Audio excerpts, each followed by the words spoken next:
Greetings, welcome to Mass Effect Legendary Edition. Last episode, we were finally made a Spectre after revealing the evidence of Saren's betrayal. We were sent after him now. They given us the Normandy as our own ship. The captain stepped down to let us have it. And now we finally came on the docking bay, and apparently Garrus is... I don't know what the hell he's doing over there. Garrus? But anyway, let's head into the ship and see what happens. We have some Inspect Normandy. Some, it's Codex. And something here as well. Or not. C-Sec seems more like a military operation than a police force. I guess.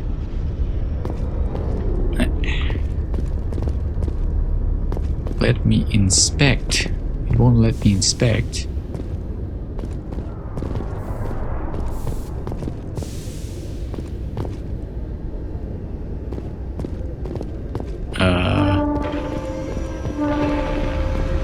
Come on. Okay. Finally. Garrus, what are you doing? You hiding? You don't want to come with us? Okay, whatever. I'm going in. Are you having second thoughts about C-Sec?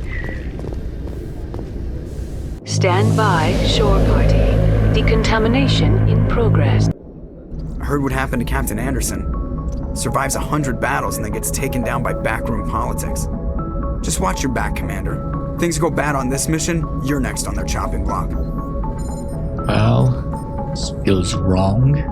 Captain Anderson should be the one in charge. It's like I'm stealing the ship from him.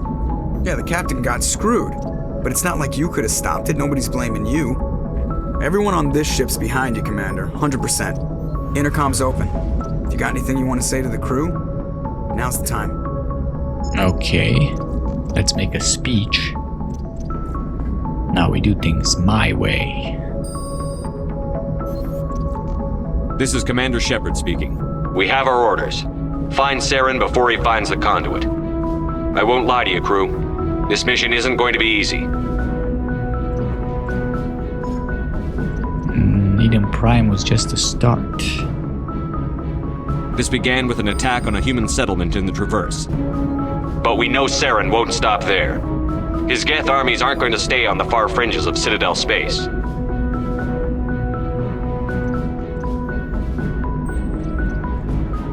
Saren will be ready for us? Our enemy knows we're coming. Wherever he searches for the conduit, we'll be there.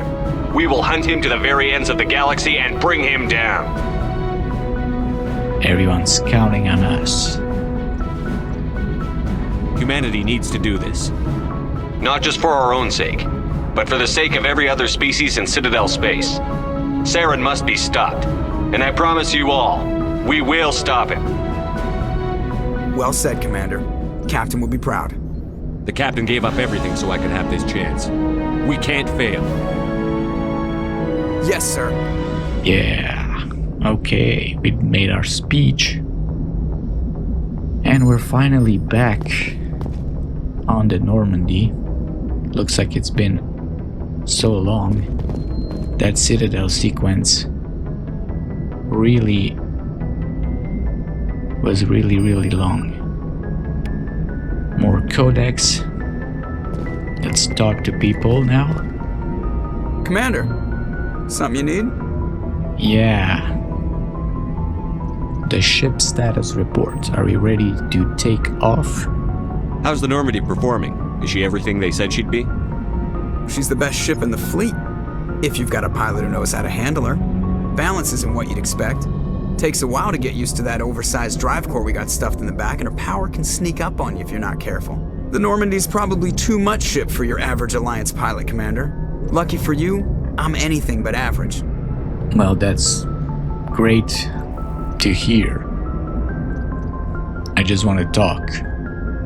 I like to know my crew. Mind if I ask you a few questions?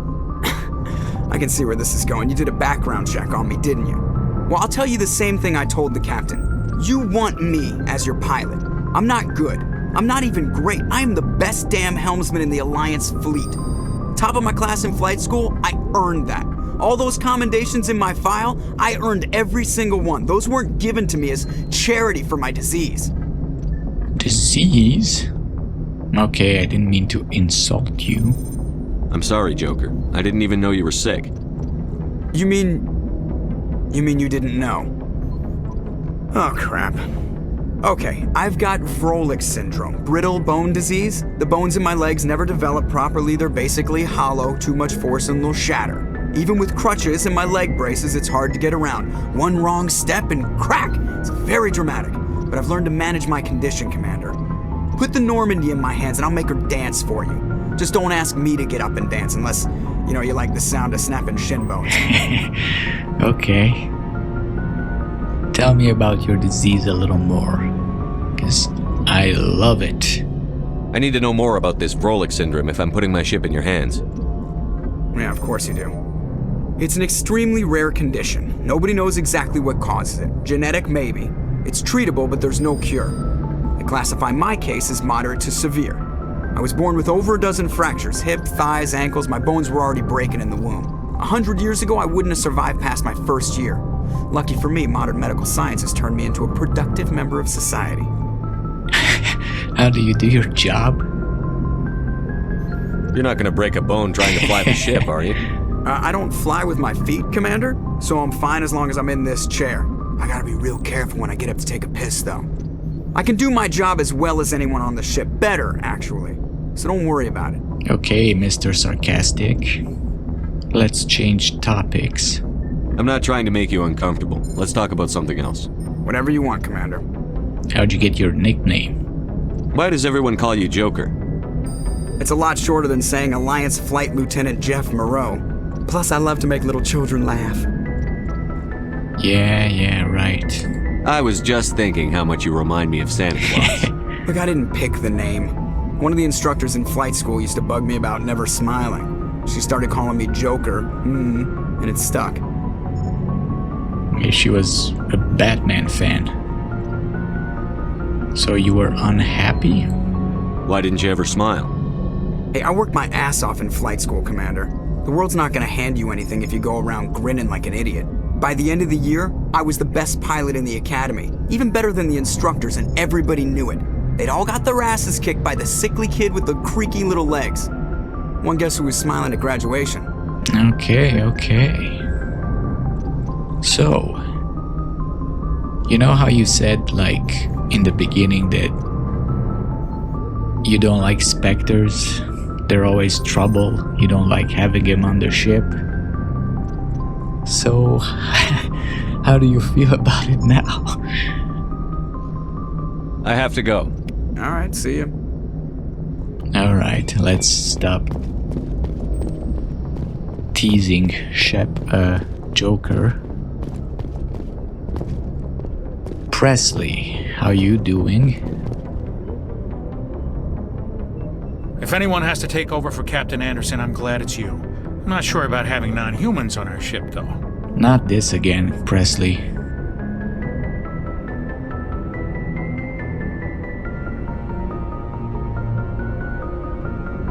I mean, we should have gotten you that gas bag. Maybe you would have been more accommodating by now. They're on our side. We're all on the same team here, Presley.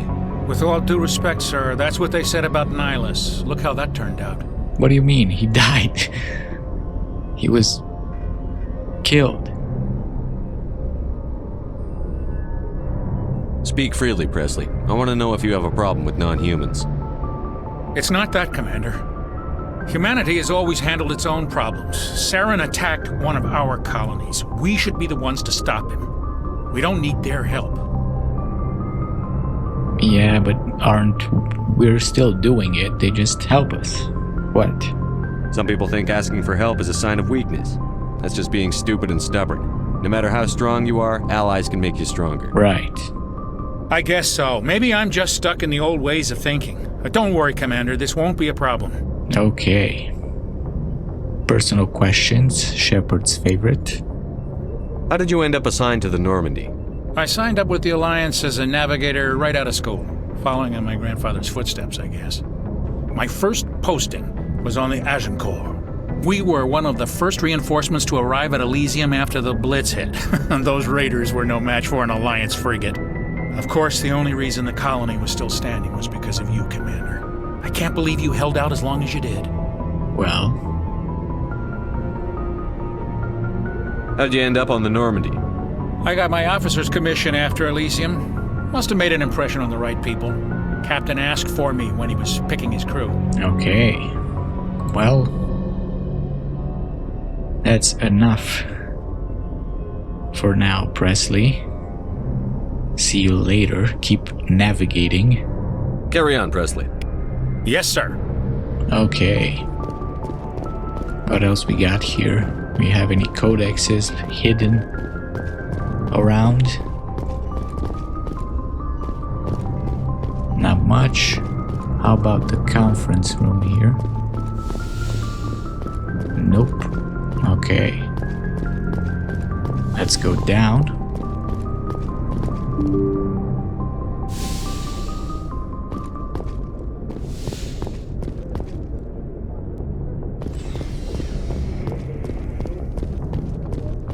Let's see. There's Kaiden. The doctor.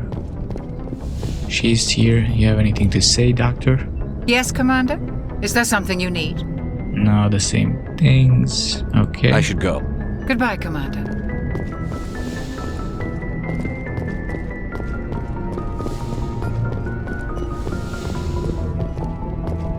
Can get some Medigel. Alright.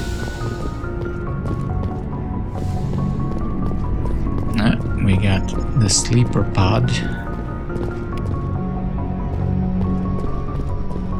That's it. Apparently nobody sleeps.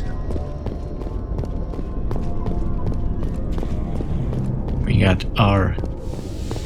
This is our office now. Our extranet.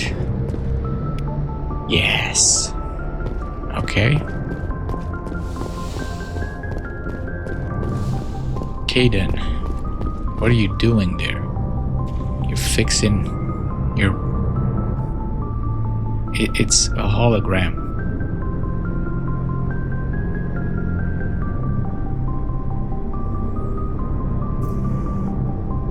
Anything you need, Commander?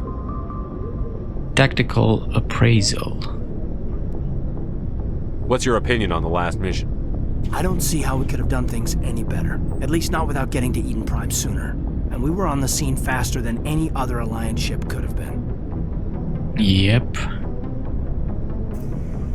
Personal input. What do you got? Just trying to get a sense of where the crew's at. Thoughts? I've wasted enough of your time for now, Commander. We'll have time for personal debriefings later. Alright. See you later. We'll talk another time, Lieutenant. Commander?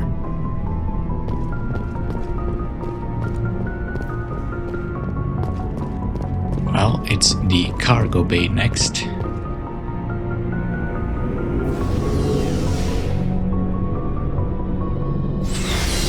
Okay, we got Garrus, Ashley, Wrex. Everybody's cramped in here. Anything Mako, Spect. I wanna inspect. Okay. Garrus. Thanks for bringing me on board, Commander. I knew working with the Spectre would be better than life at CSEC. Well, I mean, Palin really sucked. You knew? Have you worked with a Spectre before? Well, no, but I know what they're like. Spectres make their own rules. You're free to handle things your way. At CSEC, you're buried by rules. The damn bureaucrats are always on your back. Yeah, it's not that bad. For the most part, the rules are there for a reason. Maybe. But sometimes it feels like the rules are only there to stop me from doing my work. If I'm trying to take down a suspect, it shouldn't matter how I do it, as long as I do it. But CSEC wants it done their way. Protocol and procedure come first. That's why I left. That was your reason? So you just quit because you didn't like the way they do things? There's more to it than that. It didn't start out bad, but as I rose in ranks, I got saddled with more and more red tape. C-Sec's handling of Saren was typical. I just couldn't take it anymore. I hate leaving. Yeah, it's a tough decision. I hope you made the right choice. I'd hate for you to regret it later. Well, that's sort of why I teamed up with you. It's a chance for me to get off the Citadel, see how things are done outside C-Sec. Either way, I plan to make the most of this. And without C-Sec headquarters looking over my shoulder, well, maybe I can get the job done my way for a change. Yeah, that depends. I'm still in charge. If getting the job done means endangering innocent people, then no. We get the job done right, not fast. Got it? I wasn't trying to. I understand, Commander. All right. Anything else?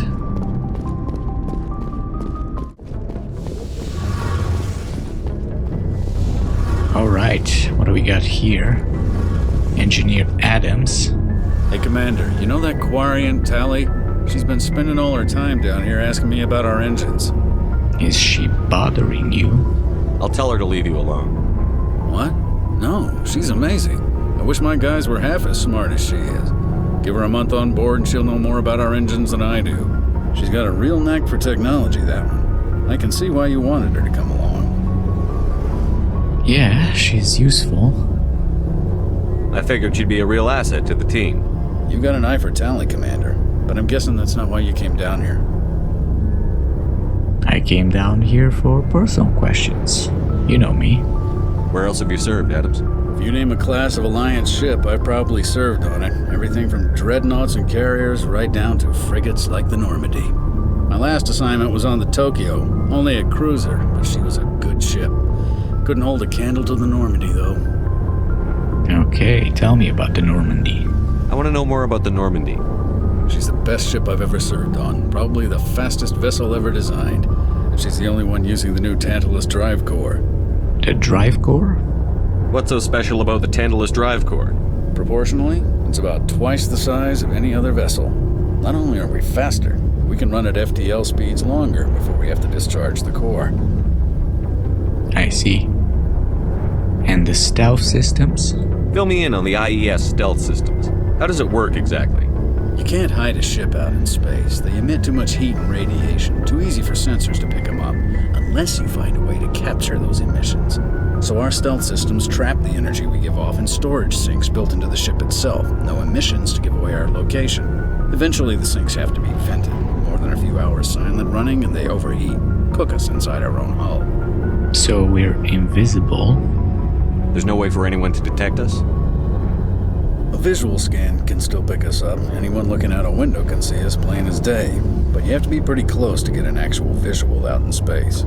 Most vessels rely on scanners. As long as the stealth systems are engaged, they can't see us. Not unless we accelerate to FTL speeds.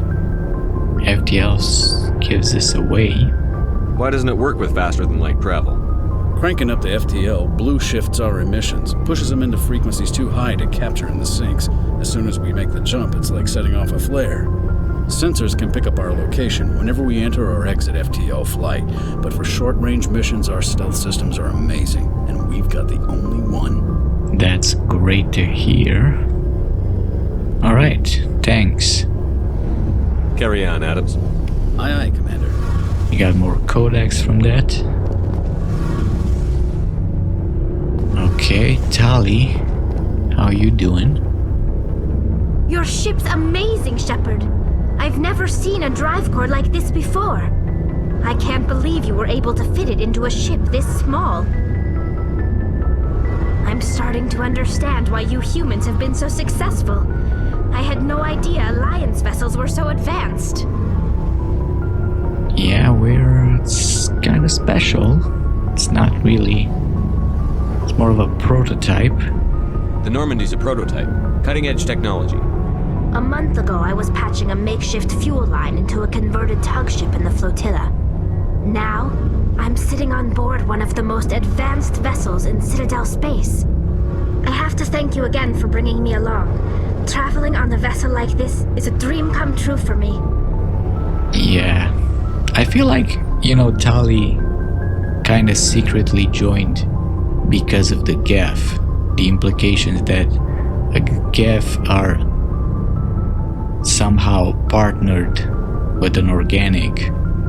I feel like that intrigued her the most, because she could have just given us the evidence and be on her way. She didn't have to be like, oh, I mean, she's not really that experienced. Why would she want to be, in danger? You're into ships? Yeah, I don't know. I had no idea you found ship technology so interesting. It comes with being a Quarian. The migrant fleet is the key to the survival of my people. Ships are our most valuable resource. But we don't have anything like this. We make do with cast-offs and second-hand equipment. We just try to keep them running for as long as we can. Some of the fleet's larger vessels date all the way back to our original flight from the Geth. 300 years ago? Wow. I can't believe your fleet's still using ships that are 3 centuries old. They're constantly being repaired, modified, and refitted. They aren't pretty, but they work. Mostly. We've tried to make ourselves as independent as possible on the flotilla, grow our own food, mine, and process our own fuel. But some things we just can't make on our own. A patch to maintain the hull integrity requires raw materials we just don't have. That's why our pilgrimages are so important. I see. Tell me about the pilgrimage. I want to know more about the pilgrimage. When my people reach maturity, we leave our birth ships and seek acceptance with a new crew. It's necessary to maintain genetic diversity among the fleet. But no ship wants to accept someone who will be a burden on them. So, to prove our worth, we embark on a pilgrimage. We set out alone, leaving the flotilla and our families behind us. We only return once we have found something of value we can bring back to the fleet. This is presented as a gift to the captain of the respective ship we wish to join. If the gift is accepted, we are welcomed into the crew. Sounds dangerous. I can't believe they just send you off alone. It's not like they just cast us out. Before we leave, we are given lessons in how to survive outside the flotilla, and given gifts to help us on our journey. We also receive implants to fight off sickness and disease. Generations of living in an isolated and highly controlled environment have left our immune systems weaker than most. By the time we leave the fleet, we are well equipped for the pilgrimage. This is a rite of passage for all Quarians. If it were dangerous, our numbers would suffer.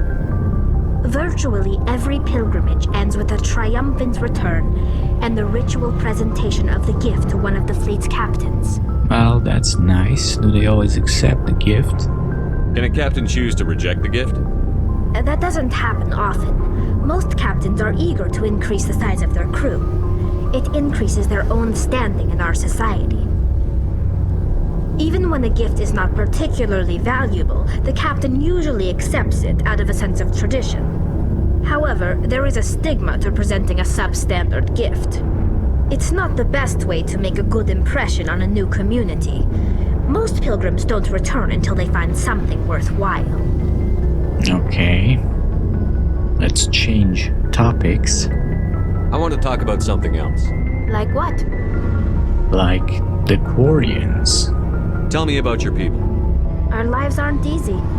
Resources are scarce, and we are constantly on the move. Everything we do must in some way contribute to the continuation of the migrant fleet. There are 17 million Quarians in the flotilla, and each of us relies on the others for survival. The bonds among my people are strong. Unfortunately, we have had to surrender many of the freedoms and civil liberties other species take for granted. Like what? What kind of freedoms? Well, it's illegal for parents to have more than one child. If our population grows too much, it would strain our resources to their breaking point. Of course, we also can't allow our numbers to become too few. If our population is in decline, the rule against single births is temporarily repealed. In extreme cases of population decline, incentives are even offered to encourage multiple births, though the Conclave hasn't had to take such measures in nearly a century. The Conclave? Wow, she's really telling us everything. That's your government. The Conclave is our civilian branch of government. Each ship can elect a representative to serve on the Conclave and make decisions that affect the fleet as a whole. On matters that affect an individual ship, however, the captain has the final say. It's a tradition that dates back to the early days, when the fleet was governed by martial law. Fortunately, most captains nowadays are smart enough to have an elected council from their crew to give them advice and guidance. So you're democratic? So the ultimate power rests with elected officials. In practice, the Conclave and the respective council for each ship tend to set the rules that govern our daily lives. But in theory, we are still under military jurisdiction. The 5 top-ranking military officials in the fleet serve on the Admiralty Board. These 5 have the power to overrule any decision by the Conclave in case of emergency. To do so requires unanimous agreement among the Admiralty, and they can only do this once. After that, the entire board must resign their posts. It's a safeguard that served us well. In nearly 3 centuries, the Admiralty Board has only overruled the Conclave 4 times. Well, good for you guys. Tell me about the Geth.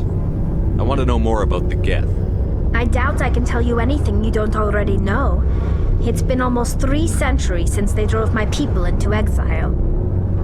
All I know is the story of their origins, what they were when we created them, and how they turned on us. And you're gonna tell me everything, because I'm curious shepherd. Interesting. The Geth were originally created to serve as an automated manual labor force.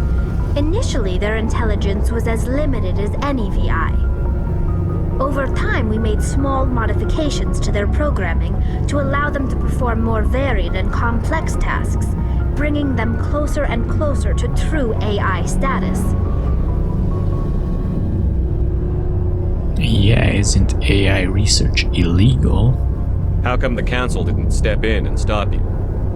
This wasn't true AI research. We may have been skirting the bounds of the law, but we never did anything that was actually illegal. The changes were so insignificant, so gradual, that we were able to control them. Or so we thought.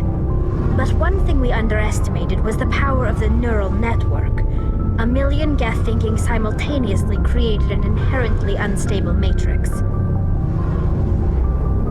The neural network? So, the Geth share brain power? Many of the Geth's logic systems were designed to work in concert with other nearby Geth. Basically, the more of them you have in a group, the smarter they are. So like a hive mind? So there's some sort of group consciousness? No, nothing like that. They cannot share sensory data or information. Their programming cannot handle that much simultaneous input. Each Geth maintains an individual awareness and identity. The neural network only operates on a process-based level. It's basically the synthetic equivalent of a subconscious. But when they're in close proximity, they can coordinate low-level functional processes, freeing up more capacity for original or independent thought. Shepard is really thick. That doesn't make any sense. I'm probably oversimplifying. The Geth are incredibly advanced and complex creations. All you need to know is that they get smarter when they gather in large numbers. As we built more and more Geth, their effective intelligence became more sophisticated, more abstract. One day, a Geth began to ask its Quarian overseer questions about the nature of its existence. Am I alive? Why am I here? What is my purpose? As you can imagine, this caused a near panic among my people. Why? I don't see what's so bad about those questions. The Geth were created to engage in mundane, repetitive, or dangerous manual labor. That's fine for machines, but it won't satisfy a sentient being for long. The Geth were showing signs of rudimentary self-awareness and independent thought. If the Geth were intelligent, then we were essentially using them as slaves. It was inevitable the newly sentient Geth would rebel against their situation. We knew they would rise up against us, so we acted first.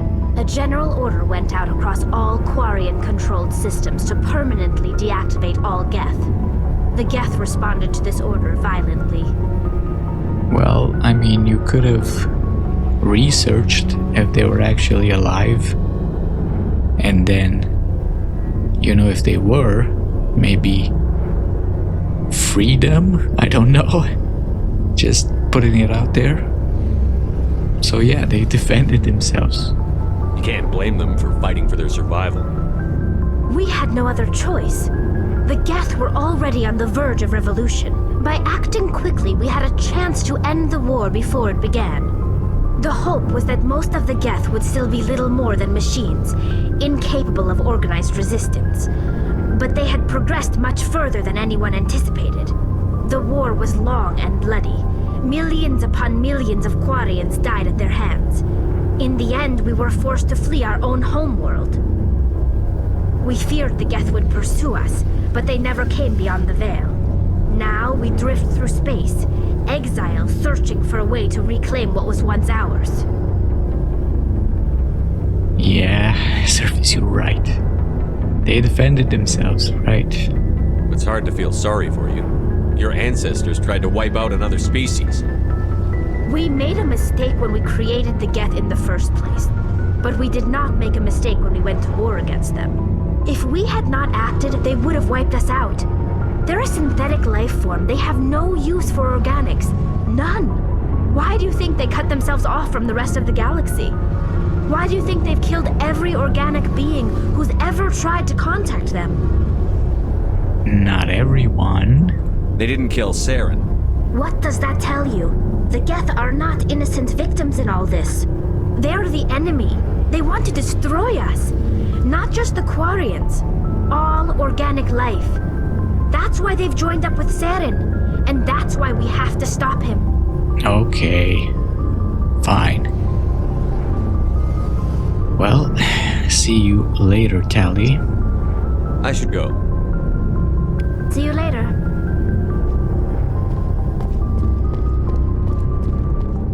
Man, she had a lot to say. Now, let's see. I'm gonna do some inventory management real quick and then we'll continue. Okay, we're done. Let's talk to Wrex now. Nice ship you've got, Shepard. What can I do for you? Thanks. Well, what do you know? Personal inquiry. Shepard's all-time favorite pastime. What's your story, Wrex? There's no story. Go ask the Quarian if you want stories. I did. She told me, a lot. Come on. You Krogan lived for centuries. Don't tell me you haven't had a few interesting adventures.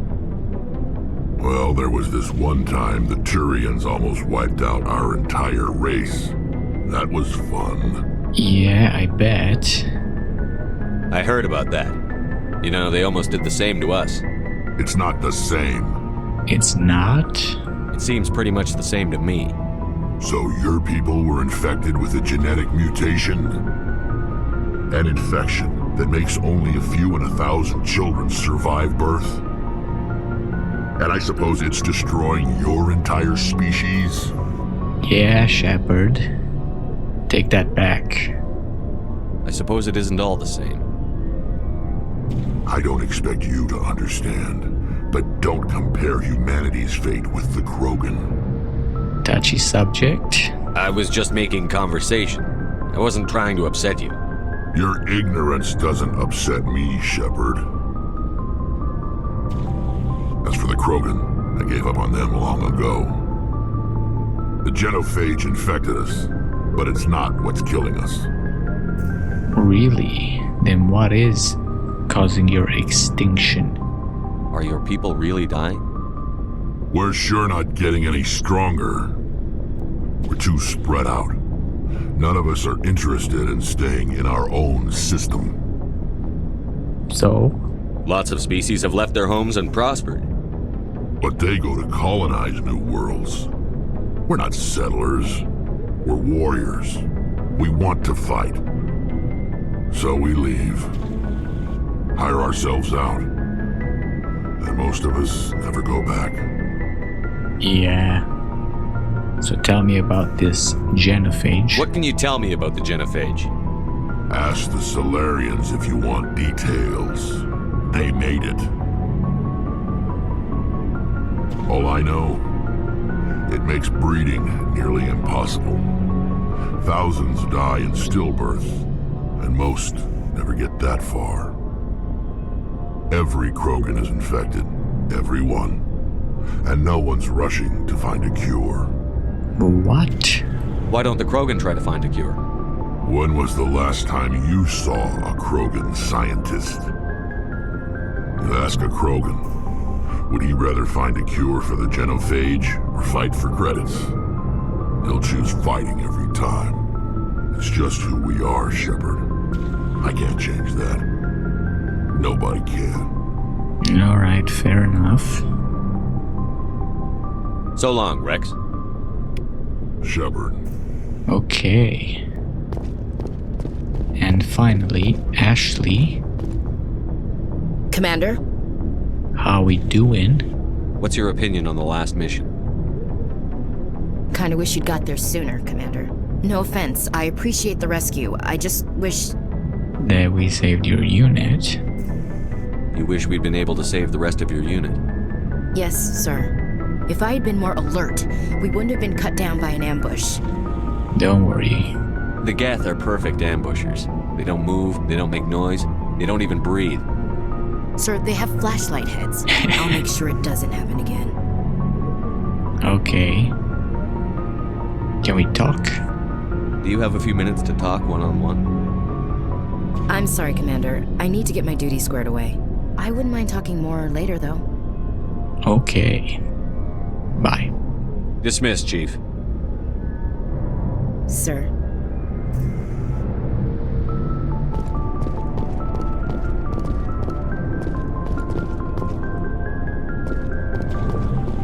Let's see if he has anything. Looking for supplies? Let's see what you've got. You bet, Commander.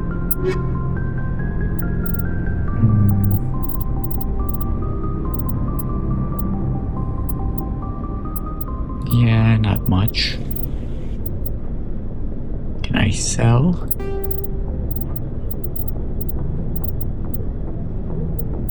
Maybe all of these I equipped the best already.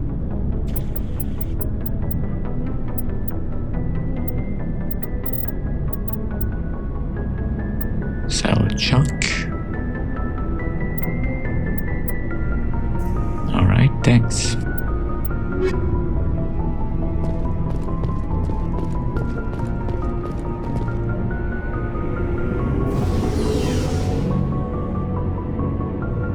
Alright, that was everybody.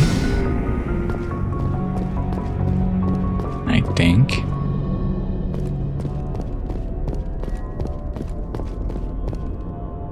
Which means we can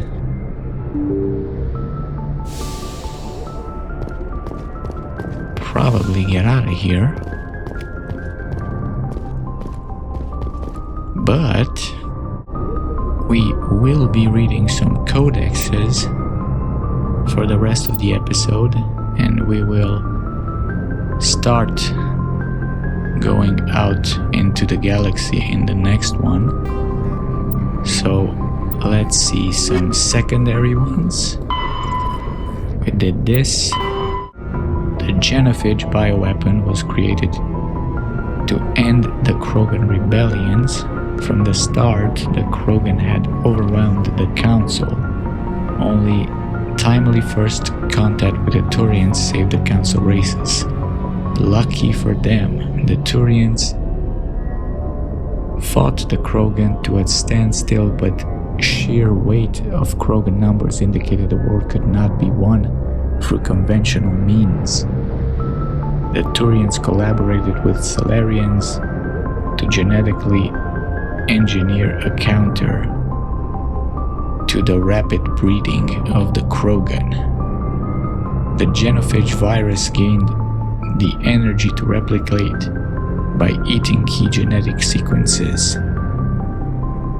Every cell in every Krogan had to be altered for the weapon to be foolproof, otherwise the Krogan could have used gene therapy to fix the affected tissue. Once a genophage strain could find no more genes to eat, it would starve and die, limiting spin-off mutation and contamination. This created genetic flaw is hereditary. Okay. The Salarians believed the genophage would be used as a deterrent, a position of the Turians viewed as naive. Once the project was complete, the Turians mass-produced and deployed it. Great. The Krogan homeworld, their colonies, and all occupied worlds were infected. The resulting mutation made only 1 in 1,000 Krogan pregnancies carry to term. It did not reduce fertility, but offspring viability. Yeah, that's probably the worst part about it. The rare females able to carry children to term became prizes the Krogan warlords fought brutal battles over. The Krogan are a shadow of their former glory. While the rebellions took place centuries ago, they are constantly reminded of the horror of the genophage and of their inability to counter it. The release of the genophage is still controversial, bitterly debated in many circles. Well, yeah, okay. Got a bunch about the Quarians here. Quarian economy. The migrant fleet has little economic base, operating in a state of perpetual hand-to-mouth. Okay, while Quarian ships include light manufacturing and assembly plants, they lack heavy industries such as refining and shipbuilding. The fleet has tankers for water purification and oxygen cracking, but the space-intensive nature of agriculture limits food production. A single disaster could destroy the fragile balance. The Quarians earn income in creative ways because the government is obliged to provide food, water, air, and medical support for every individual. The Conclave strategically determines the course of the fleet to bring the resources and income. A species who suspects the migrant fleet is heading towards their space often offers a gift of surplus starship fuel and resources to convince the Conclave to alter course. Well, as the fleet passes through a system, swarms of mining vessels work over asteroids for metals and siliceous materials and cometary bodies for water, ice, and organics. Quarian miners are adept at locating strip mining spaceborne resources. This sparks conflict with corporations already working in that system.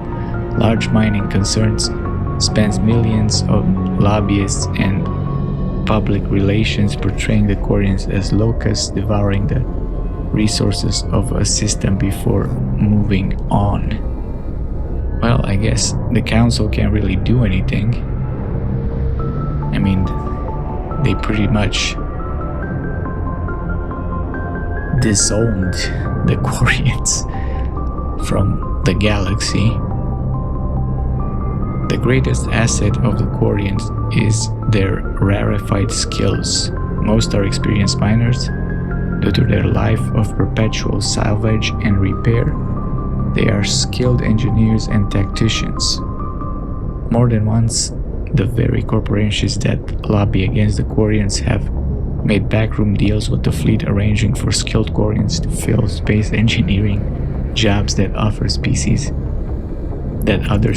would demand higher wages for. Well, the double standard.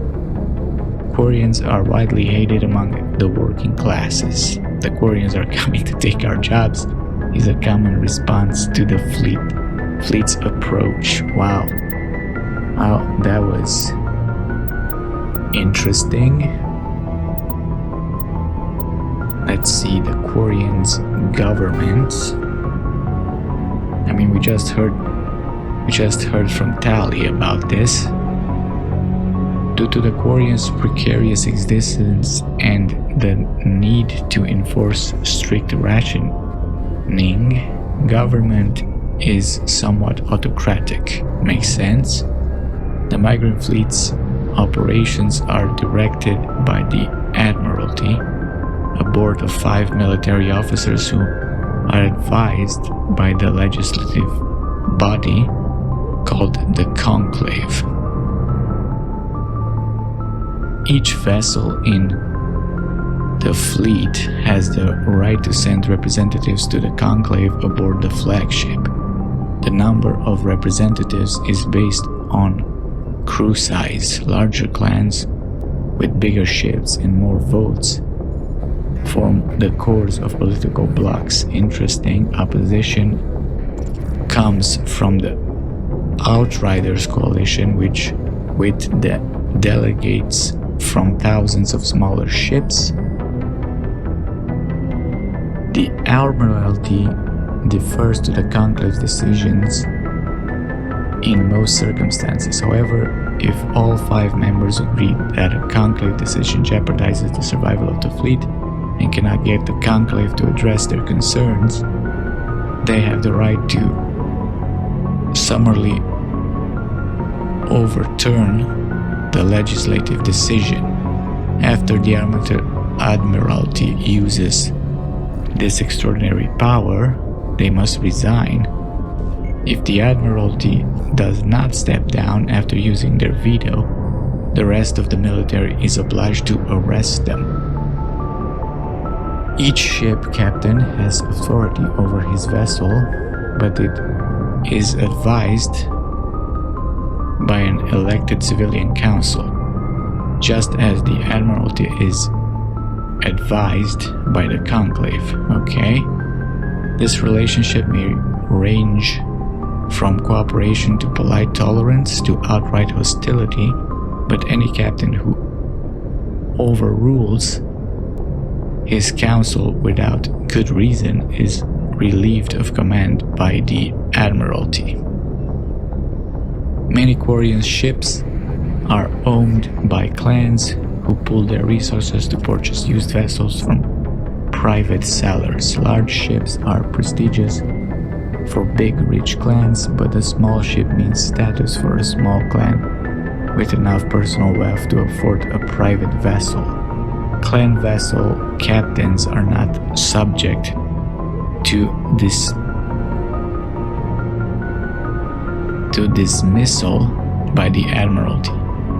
Abusive captains are a family problem if they do not disrupt the operations of the fleet. Okay. Let's do some primary now.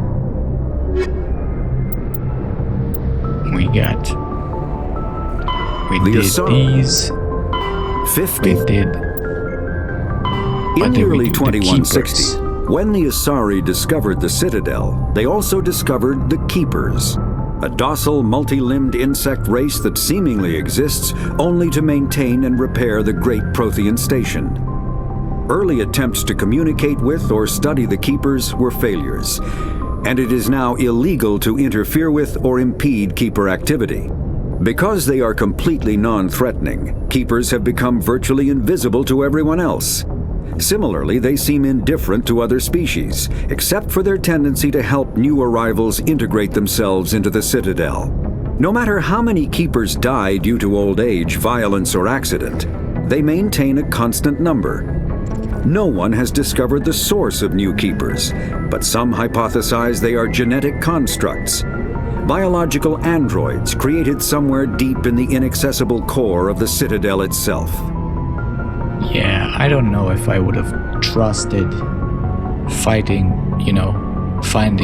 this massive space station in the middle of nowhere ran by these Keepers and just assume that, let's move in here. Like, I don't know how they didn't, suspect anything. The Krogan. The Krogan evolved in a hostile and vicious environment. Until the invention of gunpowder weapons, eaten by predators was still the #1 cause of Krogan fatalities. Afterwards, it was death by gunshot. When the Solarians discovered them, the Krogan were a brutal, primitive species, struggling to survive a self-inflicted nuclear winter. The Solarians culturally uplifted them, teaching them to use and build modern technology, so they could serve as soldiers in the Rachni War. Liberated from the harsh conditions of their homeworld, the quick-breeding Krogan experienced an unprecedented population explosion. They began to colonize nearby worlds. Even though these worlds were already inhabited, the Krogan rebellions lasted nearly a century, only ending when the Turians unleashed the Genophage, a Solarian-developed bioweapon that crushed all Krogan resistance. The Genophage makes only 1 in 1,000 pregnancies viable, and today the Krogan are a slowly dying breed. Understandably, the Krogan harbor a grudge against all other species, especially the Turians. Yeah. All is relative, right? A lot of mistakes piling up leads to just more mistakes and complicated situations. Okay, the Quarians. Driven from their home system by the Geth nearly 3 centuries ago, most Quarians now live aboard the Migrant Fleet, a flotilla of 50,000 vessels ranging in size from passenger shuttles to mobile space stations. Home to 17 million Quarians, the flotilla understandably has scarce resources. Because of this, each Quarian must go on a rite of passage known as the pilgrimage when they come of age. They leave the fleet and only return once they have found something of value they can bring back to their people. Other species tend to look down on the Quarians for creating the Geth, and for the negative impact their fleet has when it enters a system. This has led to many myths and rumors about the Quarians, including the belief that underneath their clothes and breathing masks, they are actually cybernetic creatures, a combination of organic and synthetic parts. Yeah, and we still don't know how they look like. Even 20 years after the game. The Volus. The Volus are a member species of the Citadel with their own embassy, but they are also a client race of the Turians. Centuries ago, they were voluntarily absorbed into the hierarchy, effectively trading their mercantile prowess for Turian military protection. Erun, their homeworld, lies far beyond the normal life zone of its star. However, the world has a high-pressure greenhouse atmosphere that traps enough heat to support an ammonia-based biochemistry. As a result, the Volus must wear pressure suits and breathers when dealing with other species, as conventional nitrogen-oxygen air mixtures are poisonous to them, and in the low-pressure atmospheres tolerable to most species, their flesh will actually split open. Volus culture is tribal, bartering lands and even people to gain status. This culture of exchange inclines them to economic pursuits.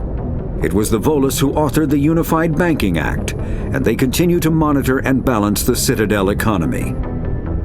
Yeah, I feel like if the Volus had a seat on the council, they would do some really shady stuff with the economy. Maybe that's what the other races fear. Okay, well, I think that this is gonna be enough for today. So, next episode we'll finally leave the Citadel and start actually doing some missions. So I'm very excited about that. Anyway, thank you for watching and farewell.